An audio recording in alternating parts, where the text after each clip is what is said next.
Deadly heist outside Pennywise Plaza in Laramine as two security guards transporting a large sum of cash were ambushed and killed.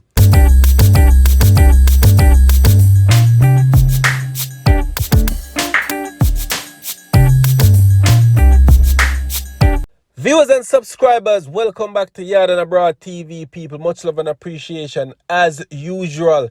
If this is your first time over here, please remember to hit the subscribe button. It will be truly appreciated. So viewers and subscribers, as you know by now, because there has been so much videos posted on social media, there was a deadly heist outside the Pennywise Plaza in Trinidad and Tobago where two guards were shot and killed and one is in critical condition at the moment. Yes, people, and within a couple hours, police were able to track down the armed suspects after they entered a woman's house. Yes, they entered a random house, people, where the police cornered them in our room and a shootout ensued. And after the shootout, 4 of the criminals was deceased. Yes, police shoot and kill 4 of them. There is one on the run at the moment, people.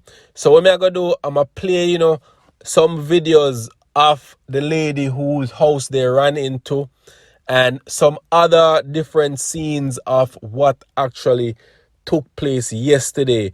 Because of YouTube policy and thing, I can't really show you the actual bodies of the 4 men. But if you go on Facebook and think people can see them, there has been lots of videos posted on different social media of the criminals.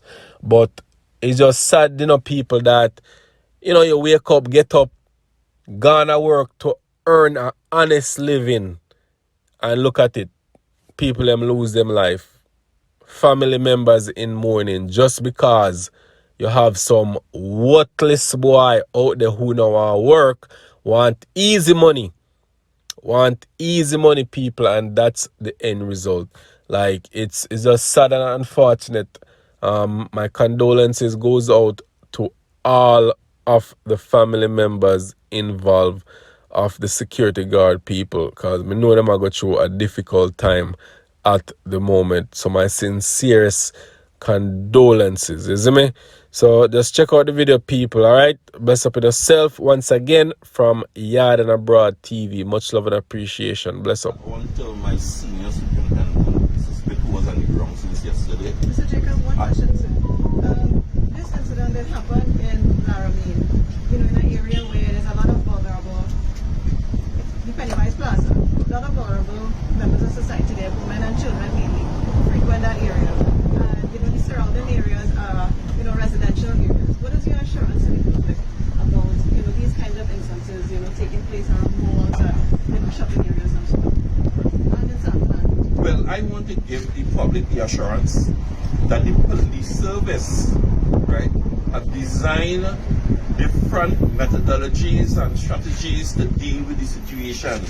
When the increase in our presence of the police with both mobile and foot patrols in the areas linking with the business association. I'm seeing the business head of the business association here with us here, right? And we are working hand in hand with them, and we depend a lot on the public passing on a lot of information to us. So we want to give them the assurance that we are here for them, and we have designed our tactics and strategies, right, to cause, to reduce the occurrence of these matters. But a lot depends, not just on the police and the persons who call us and support us. What I mentioned earlier, some of the persons who are constantly putting out their negative things about the police service and its ability to handle situations, which is causing some persons to feel that it's a time that they can in fact come out and commit robberies and commit other offenses, causing a lot of young persons to lose their lives when they come and encounter the police. We are asking persons to be responsible. Be responsible. Persons who are leaders, persons who want to lead all the persons in society that persons listen to. Be responsible. It is creating certain negativity on the ground where persons feel that the police services can have an opportunity to be involved in criminal activities. And look at how many lives are being lost. And in addition to that, there are innocent persons who are being injured and in some instances killed because of the activities.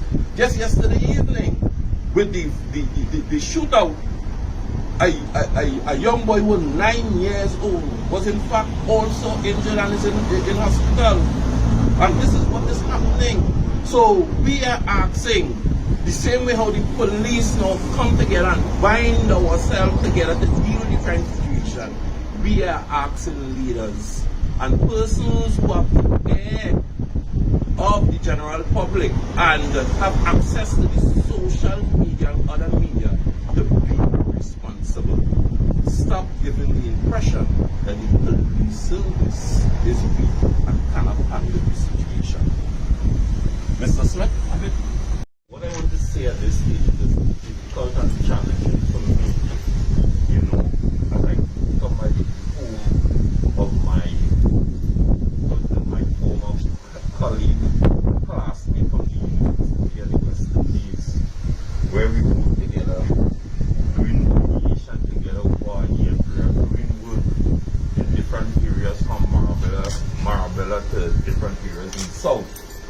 That we are at this stage that I have to come at a home in these sort of circumstances.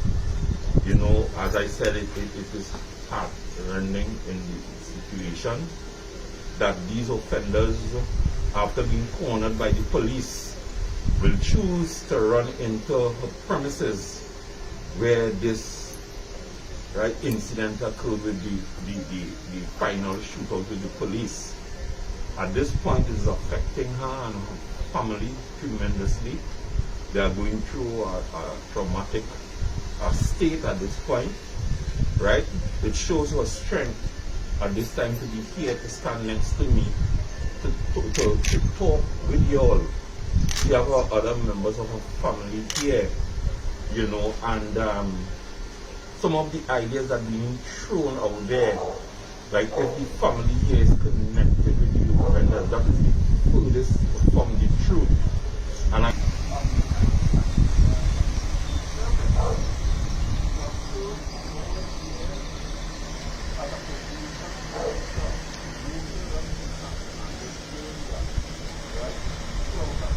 or victim support officer, Ms. Seeley, who is on her way here in order to deal with the situation. I know this is the work that you did over the years with persons who are victims and persons who go through traumatic situations.